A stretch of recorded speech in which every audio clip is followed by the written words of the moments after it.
This is mostly what these males will be doing now the rest of the day. They've got a belly full of food, really full of food. I mean, they've got probably 30 or 40 kilograms. I'm talking about 80 pounds or so of meat inside their stomachs. So not much else for them to worry about. There's a waterhole close by. It looks like they already went for a drink, maybe in the early hours of the morning, judging by those tracks we saw. So they've got water close by. They've got a whole buffalo to eat between the three of them. If they don't have any of the other males joining, they could be feeding on this for another 2 days easily. So the rest of the time they can take it easy, chill out a little bit, lie around, digest, get strong again, rest. Because like males typically do, dominant males, they need to move a lot. These Mapogos, again, they've got slightly, almost like extra special circumstances. They've got a huge area that they've got to move through now. They've got lots of females that they've mated with over the last while.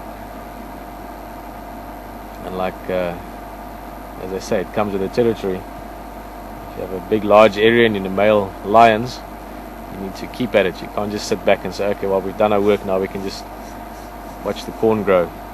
You've got to keep moving, keep making sure other males don't come in and attack your females, hurt the cubs. Like we often said, as much as these lions were maybe not that loved in the beginning because of their impact on the area, I mean the Sabi Sands area in general, you have to keep in mind also that the young produced from this genetically, apart from being genetically very strong and sound, they've got the Mapogos looking after them now. So as much as the Pogos cause the demise of other youngsters, they will also hopefully cause the growth and the flourishing, if you want, of their own offspring.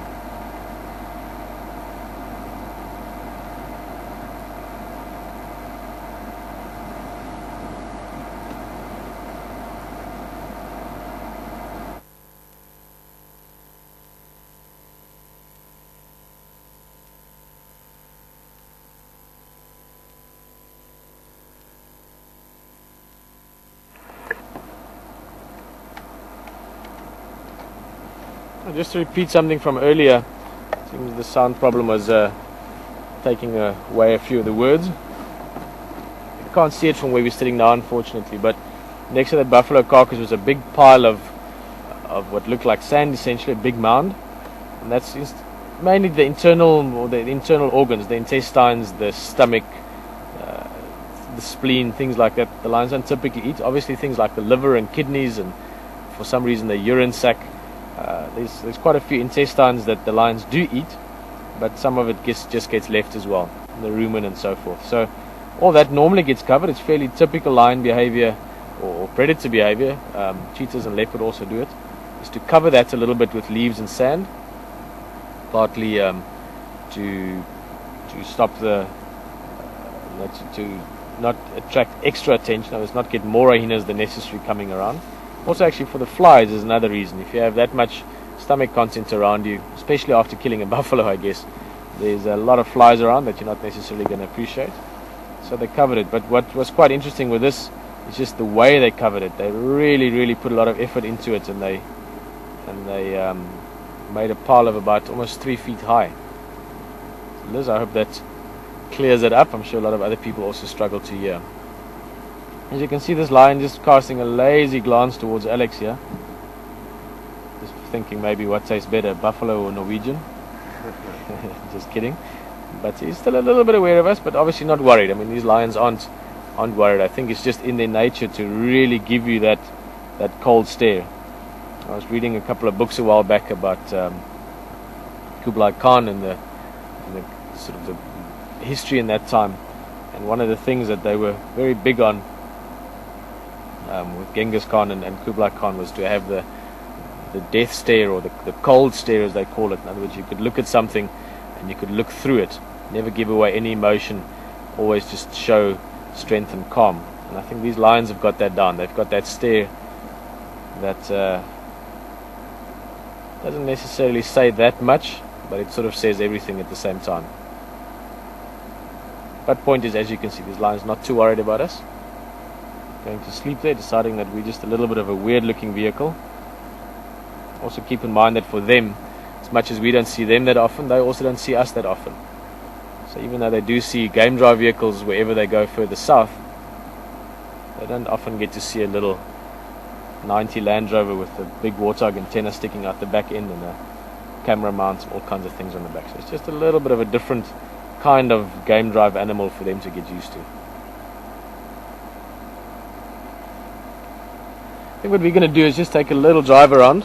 These lions are sleeping. That's what happens with a full belly. Oh, you can see him just behind the leaves. He's literally tucked in there. And I'm quite surprised that you can still stay with us. We're literally as covered by branches these lions are now. If I look up, I see leaves all the way above me, side of me, in front of me. I'm driven into a little cave of branches and leaves here. Now if you have a quick look, you'll see his face is a little bit different. Now this is where if you see these lions often, if you see them 2-3 times a week, eventually you recognize them literally from the facial features. This is Leonidas. He's got a slightly longer face. He's also got a slightly blonder mane. He's got a little bit more of a sort of a ginger and blonde in the mane, and a slightly bigger mane as well than Shaka. Oof, it'd be exciting walking through this stuff. These lions around. It really would get all your senses working at 120%.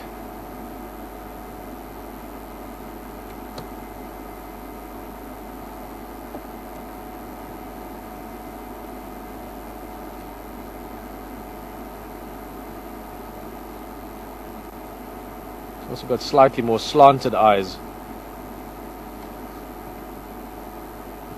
Of course, there's very specific ways of IDing larger cats. Same with leopard and so on. You use spot markings. With leopard, sometimes you're lucky enough to have a very specific pattern on the head. You know, Tyson, for instance, has got that heart shape on his head. Saseka, the more relaxed of the two cubs from Karula, she's got some beautiful markings on the forehead. But typically, you use your whisker spots. You use the spot patterns around the whisker area, and if you work it out exactly relative to the other lines of those spots, you get almost like a barcode from it. But of course, with a bit of time and getting used to them, you can start IDing individuals quite easily, the same as we ID each other from just facial features. Now, you can probably see that. Compare this lion's eyes to Shaka's eyes just now when he looked at you. You see the shape of the eyes are slightly different. This one is slightly more raised up towards the outer corners. He's got slightly more slanted eyes as well.